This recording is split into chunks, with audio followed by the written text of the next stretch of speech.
The TT0 class has become a mainstay of the legendary Isle of Man TT since 2010, and each passing year has seen a big step forward in terms of speed and technology. As it stands, the TT0 lap record is classified at just under 122 miles an hour, which is only 13 miles an hour slower than the current Superbike TT record, and that gap seems destined to close further.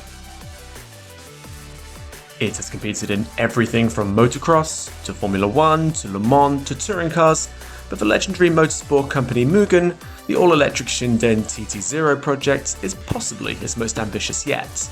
Ahead of this year's Isle of Man TT, Visordown visited Mugen's factory in Milton, Keynes to get a closer look and listen at the 8th incarnation of its super-fast race bike, the Hachi.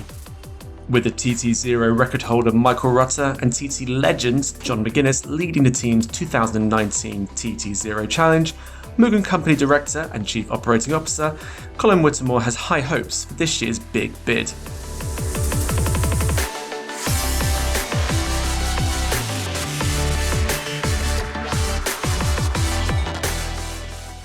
Okay, so it's Shinden Hachi, our 8th version of the Shinden bike for this year. We've not done too much or not a huge amount of physical changes in the bike, other than we've optimized the electronics so that we can basically extract a bit more power for longer. We've also consolidated some of our data that we got from last year. Last year we didn't get all the data that we wanted because we had a disrupted practice session or sessions.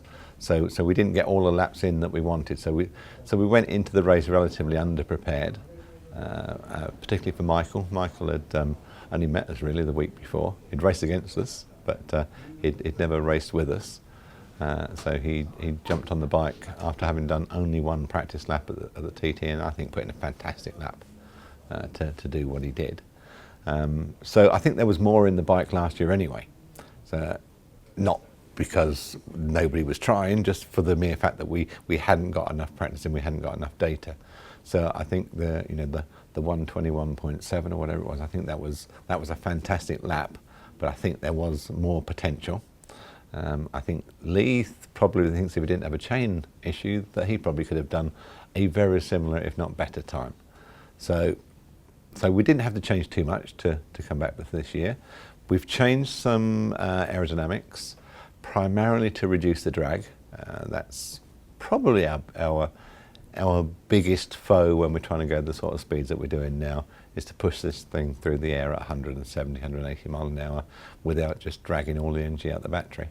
So it's quite a lot of small bits, no major changes whatsoever. I've no doubt that Maxwell have had a relook at their battery cells and optimise those a bit more. Showa have just sent some new forks over, so they'll be the latest thing that Showa have got out of their factory.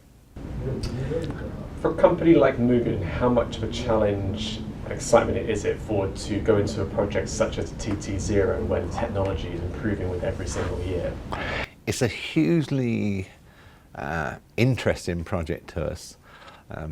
Well, first thing is we don't know the answers because we don't even know the questions. So you're breaking new ground all the time.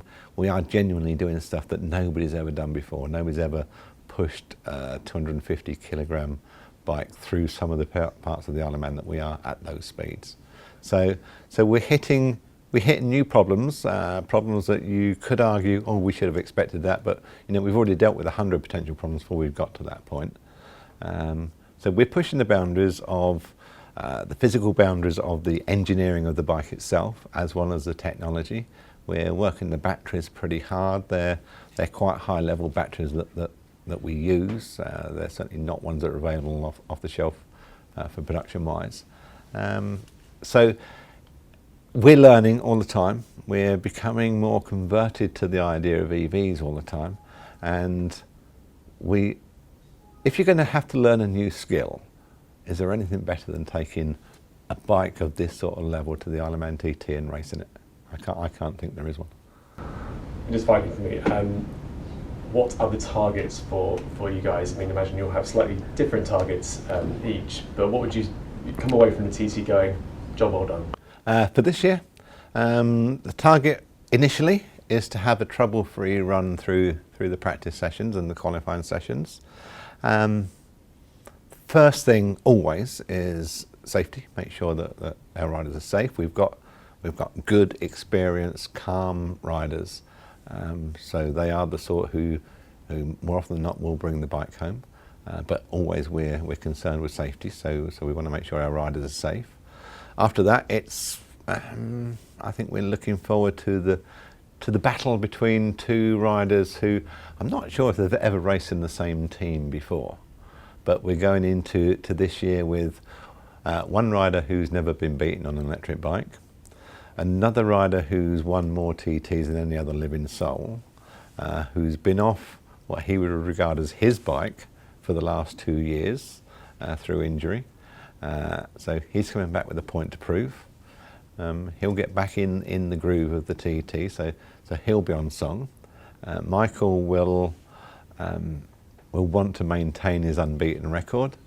They've known each other for, I don't know, endless years, I'm sure. They've competed against each other just about all their lives. They know each other, they respect each other, but they sure as hell want to beat each other. That is definite. It might be slightly different from the last couple of rider pairings that we've had. It might not be quite so plain sailing.